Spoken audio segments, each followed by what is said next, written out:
মহাৰাণী, বিয়াৰ পৰা এতিয়াহে আহিছ তই। কি হ'ল? কালি ৰাতিটো তই তাত কি কৰি আছিলি? ৰাতিপুৱা তাইক পঠিয়াইহে তই যে আহিছ। কিয়? খুৰী, তাই মোৰ বান্ধৱী আৰু তাই মোক অন্ততঃ কালিৰ দিনটোত তাইক ঘৰৰ পৰা ওলাই যোৱালৈকে মোক তাইৰ লগত থকাটো বিচাৰিছিল আৰু সেইবাবে মই তাইৰ লগত আছিলোঁ। মই খুৰাক সুধিছিলোঁ, খুৰাই মোক পাৰ্মিশ্যন দিছিল বাবেহে আছিলোঁ। খুৰী, চুপ থাক তই। খুৰাই পাৰ্মিশ্যন দিছে? মই যে গাঁৱৰ মানুহৰ মুখত শুনিবলৈ পাইছোঁ তই ভাস্কৰৰ লগত লাইন মাৰ বুলি, ভাস্কৰক আশা কৰ বুলি। কি সঁচা নেকি? মানে কোনে কৈছে খুৰী? এইবোৰ কথা তুমি মোক এনেকৈ সুধিছা, কোনে কৈছেনো খুৰী? কোনে কৈছে সেইটো তোৰ প্ৰয়োজন নাই। মোক ক, কথাবোৰ সঁচা নেকি? কেনেকৈ সঁচা হ'ব মা? কি কথাবোৰ সুধিছা বাৰু তুমি? মুনমুনি, তই ওপৰতে কিয় টপকিছহি? মই তাইক কিবা এটা সুধিছোঁ, তাই উত্তৰ দিব লাগিব। তই উত্তৰ দিবলৈ কোনো প্ৰয়োজন নাই। মা, তুমি জোনাকী বাক এনেই এইবোৰ কথা সন্দেহ কৰিছা।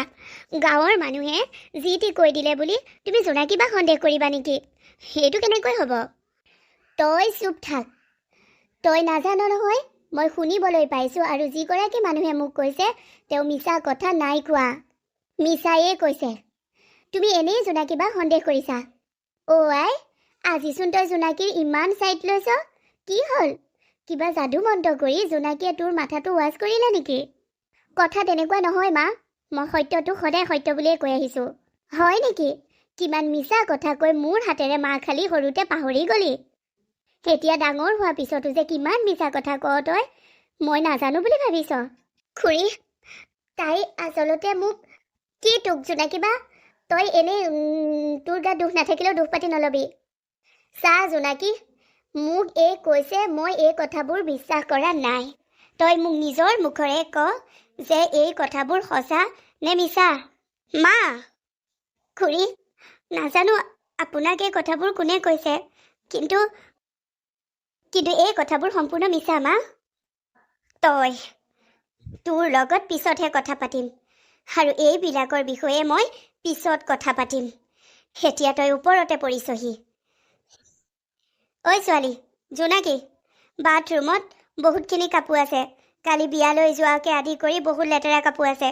সেইকেইদিন নামঘৰতো যিহেতু নাম আছিল, সেই বগা চুৰিয়াবোৰ ধুনীয়াকৈ ধুবি খোৱাৰ ভাগ, আৰু মোৰ কাপোৰ কেইযোৰ ধুবি। তাৰপিছত দুপৰীয়াৰ বাবে ভাত বনাবি। হ'ব খুৰী। হ'ব। ৰাতিটো টোপনি ক্ষতি কৰি এতিয়া চাগে তই শুম বুলি ভাবিছিলি, কিন্তু শুবলৈ নাপাওঁ। ৰাতিপুৱা বিয়াৰ ঘৰৰ পৰা আহিছ, কালি বান্ধৱীৰৰ বাবে ৰাতিটো টোপনি ক্ষতি কৰিব পাৰিলি নহয়। আজিও তই শুব নোৱাৰ, দিনত শুব নোৱাৰ। ঘৰৰ কাম গোটেইবোৰ আছে। হ'ব খুৰী, মই কাম কৰিম। আৰু তই মোৰ ওচৰলৈ আহিবি অতি সোনকালে মুনমুনি। হ'ব মা, মই গৈছোঁ। মুনমুনি, ক। কি হ'ল ক। তই মোক আজি কিয় বচালি? আৰু তই মোৰ হৈ এনেকৈ খুৰীৰ সন্মুখত কোৱাৰ বাবে বহুত বেছি ধন্যবাদ। তোৰ ধন্যবাদ তোৰ ওচৰতে ৰাখ। প্ৰথম কথা, মই তোক বচোৱা নাই।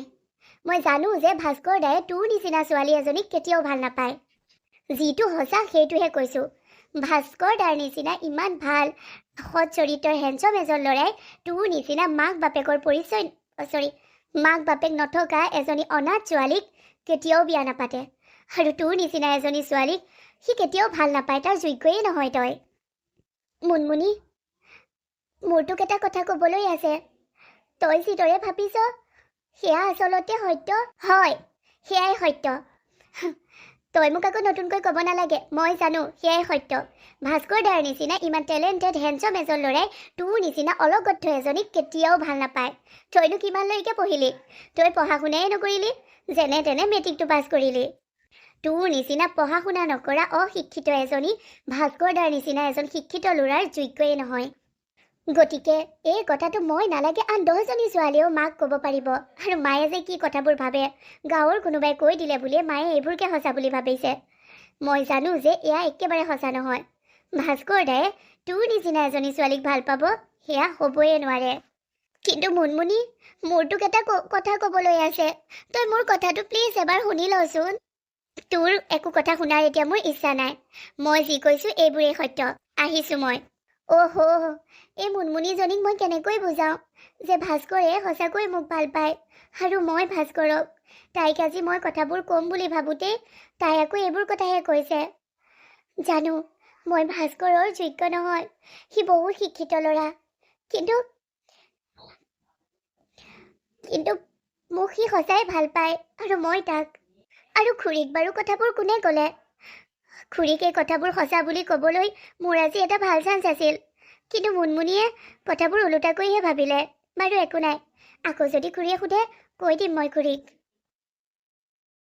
কি হ'ল মহাৰাণী, আজি যে আপুনি জোনাকীৰ বৰ চাইড লৈছে? সম্পূৰ্ণ বিপৰীত এখন ছবি যে, কি হৈছে? মা, মই জোনাকীৰ কোনো চাইড লোৱা নাই। মই যি কৰিছোঁ নিজৰ বাবে কৰিছোঁ, আমাৰ বাবে কৰিছোঁ। আৰে তুমি ক'ৰবাত এই কথাবোৰ শুনিলা? প্ৰথম মোক সুধিব লাগে, তুমি গৈ জোনাকীক ডাইৰেক্ট সুধি দিছাগৈ। মানে তই কি ক'ব বিচাৰিছ? মানে কি? মই তোমাক কৈছিলোঁ আৰু তুমিও ভালদৰে জানা, মই ভাস্কৰ দাক ভাল পাওঁ। মই ভাস্কৰ দাক বিচাৰোঁ মোৰ জীৱনত। মই ভাস্কৰ দাক তোমালোকৰ জোৱাই কৰিব বিচাৰোঁ। আৰু তোমাক এই কথাবোৰ কোৱাৰ পিছত তুমি মোক কৈছিলা যে মই ভাস্কৰলৈ তোক দিবলৈ পালে ভালেই পাম, ঘৰখনৰ এটা ল'ৰা আৰু ধনী ঘৰৰ ল'ৰা। তেন্তে তুমি এতিয়া জোনাকীক ভাস্কৰৰ কথা সুধি ভুলটো কৰিব লৈছা কিয়? তাই সুধি চাইছোঁ কথাবোৰ সঁচানে? মোক কথাবোৰ ববুৱে কৈছিল। মানে হৰেশ্বৰ বৰদেউতাহঁতৰ বৰমায়ে কৈছিল। তেওঁ কেনেকৈ গম পালে? ক'ব নোৱাৰোঁ, তেওঁ ভাস্কৰহঁত আৰু নিশিতাহঁতৰ ঘৰলৈ গৈ নাথাকে জানো? সিহঁতৰ ঘৰত বিয়া যোগাৰ নিশিতাৰ দৰাটো তেওঁহে চাই দিছে, গম পাইছে চাগে কেনেবাকে। কি কথাবোৰ সঁচা নেকি? সঁচাকৈ ভাস্কৰে জোনাকীক ভাল পায় নেকি? আৰু জোনাকীয়ে ভাস্কৰক? অঁ, তেওঁ কেনেকৈ গম পালে সেইবোৰ মই নাজানো বাৰু, কিন্তু কথাবোৰ সঁচা। কালি ময়ো গম পাই আহিছোঁ। ভাস্কৰে এইজনীক ভাল পায়, এই অলগদ্ধ জোনাকীজনীক। অশিক্ষিত এজনী ছোৱালীক সি কেনেকৈ ভাল পাব পাৰে বাৰু? তই কেনেকৈ গম পালি? জোনাকীক টানি আনি মনৰ কথা কৈ আছে। জোনাকী আমাৰ বিয়াৰ কথা এইবোৰ কিবা কিবি গাই আছে। জোনাকীয়ে কৈছে নিজৰ সংস্থাপন এটা লৈ বিয়াৰ কথা ক'ব, আৰু ভাস্কৰ দায়ে কৈছে মোৰ ইমানবোৰ টকা আছে, সংস্থাপনৰ দৰকাৰেই নাই, ঘৰত কোৱাৰ কথা আছে, তোমালোকক বোলে ক'ব জোনাকীক বিয়াৰ পতাৰ কথা ভাস্কৰ দায়ে। সি ক'লেই নহ'ব নহয়। সেইটোৱেইটো, সি ক'লেই হ'ব নেকি? সি নোকোৱাৰ আগতেই জোনাকীক আমি বেলেগ ল'ৰা লৈ বিয়া দি দিব লাগিব মা। মই বৰমাক কৈছোঁ যে জোনাকীৰ বাবে ল'ৰা চাবলৈ। ভাল ঘৰৰ নহ'লেও হ'ব, ভাল চাকৰি কৰা নহ'লেও হ'ব, মুঠতে দূৰত হওক। অঁ মা, ভালেই চিন্তা কৰিছা তুমি। সেই জোনাকীজনীক ইয়াৰ পৰা পঠিয়াব লাগিব, আমাৰ ঘৰৰ পৰা, আমাৰ গাঁৱৰ পৰা, আৰু ভাস্কৰ দাৰ জীৱনৰ পৰা। জোনাকীক বাৰু আমি চলে বলে কৌশলে ভাস্কৰে আমাক জোনাকীৰ বিষয়ে নোকোৱাৰ আগতে বেলেগলৈ বিয়া দি দিম, কিন্তু তোৰ আৰু ভাস্কৰৰ বিয়া যে হ'ব, এয়া তই কেনেকৈ থিৰাং কৰিব পাৰিবি? চিন্তা কৰিব নালাগে মা। যেতিয়া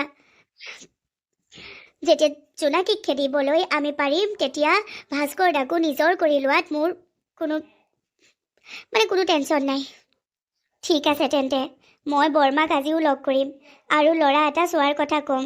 যিমান পাৰোঁ সিমান সোনকালে এই ঘৰখনৰ বোজাটোক ইয়াৰ পৰা খেদিব লাগিব। হয় মা, সেইজনী এতিয়া আৰু মোৰ পৰা মোৰ ভাস্কৰক কাঢ়িব বিচাৰিছে। কথা এটাতেই গণ্ডগোল হ'ল যে ভাস্কৰেও তাইক ভাল পায়। সেইটোৱেইটো মোৰ মাথা গৰম হৈ গৈছে। সেইজনী অশিক্ষিত ছোৱালীক সি কেনেকৈ ভাল পাব পাৰিলে? কেৱল চেহেৰাটো ধুনীয়া হ'লেই নহ'ব নহয়। আজিকালি ল'ৰাই চেহেৰা ধুনীয়াহে চাই হ'বলা। বাৰু হ'ব দে, তই চিন্তা নকৰিবি। তোৰ আৰু ভাস্কৰক তই যি ভাস্কৰক লৈ সপোন দেখিছ সেয়াই পূৰ হ'ব। এইজনীক মই খেদাৰ ব্যৱস্থা কৰিম, গাঁৱৰ পৰা বহুত দূৰলৈ। সেইটোৱেই ভাল হ'ব মা। যেনে তেনে এইজনীক ইয়াৰ পৰা খেদিব পাৰিলেহে আমাৰ শান্তি হ'ব। খুৰীয়ে মোক বজাৰ কৰিবলৈ পঠালে হয়, তাৰপিছত মোক কিন্তু কথাবোৰ সুধিব। মই খুৰীক কি বুলি উত্তৰ দিম? মই সকলোবোৰ কৈ দিম, কিন্তু কৈ দিলে যদি মোক খুৰীয়ে খং কৰে, আৰু যদি নকওঁ তেতিয়া ভাস্কৰ দায়ে মোক ক'ব নহয়। ভাস্কৰে মোক ক'ব যে ইমান এটা ভাল চান্স তুমি কিয় হেৰুৱালা? তুমি সকলোবোৰ কৈ দিব লাগিছিল। হে ভগৱান, এতিয়া মই কি কৰোঁ? মই খুৰীক মোৰ আৰু ভাস্কৰৰ কথাবোৰ কৈ দিওঁ নে নকওঁ? খুৰীয়ে কি বুলি লয়, কি বুলি ভাবে, সেই কথাটোতো ভয় লাগিছে। আৰু নকলেও ভাস্কৰে মোক বেয়া পাব, ভাবিব খুৰীয়ে নিজেই সোধোতেও মই কথাবোৰ কৈ নিদিলোঁ। মই এতিয়া কি কৰোঁ? কিন্তু ভাস্কৰক মই আজি ইমান এটা ডাঙৰ টেনশ্যন নিদিওঁ। ভৈনীয়েক ওলাই গৈছে, বৰ দুখ লাগিছে, কান্দিও আছে। নিশিতাজনী গুচি যোৱাৰ পৰা মোৰো ভাল লগা নাই। তথাপিতো মোতকৈ বেছি দুখটো নিজৰ ককায়েকক লাগিবয়ে। ভাস্কৰে বহুত কান্দিছে ভৈনীয়েকক উলিয়াই দি। এতিয়া আৰু মই ভাস্কৰক এই কথাবোৰ কৈ দিলে সি আকৌ এটা নতুন টেনশ্যন ল'ব। নাই নকওঁ মই একো। দুদিন পিছত ভাস্কৰ দাক সকলোবোৰ কৈ দিম। কিন্তু এতিয়া খুৰীক কি বুলি উত্তৰ দিওঁ সেইটোহে ভাবি পোৱা নাই। নাই, মই মিছা কথা ক'ব নোৱাৰোঁ। সকলো সঁচা কৈ দিম। সকলোবোৰ সঁচাকৈ খুৰীক কৈ দিয়াটোৱে ভাল হ'ব। মই মিছাৰ আশ্ৰয় নলওঁ। যদি খুৰীয়ে সোধে তেতিয়া, আকৌ যদি নুসুধে তেতিয়া নকওঁৱেই বাৰু।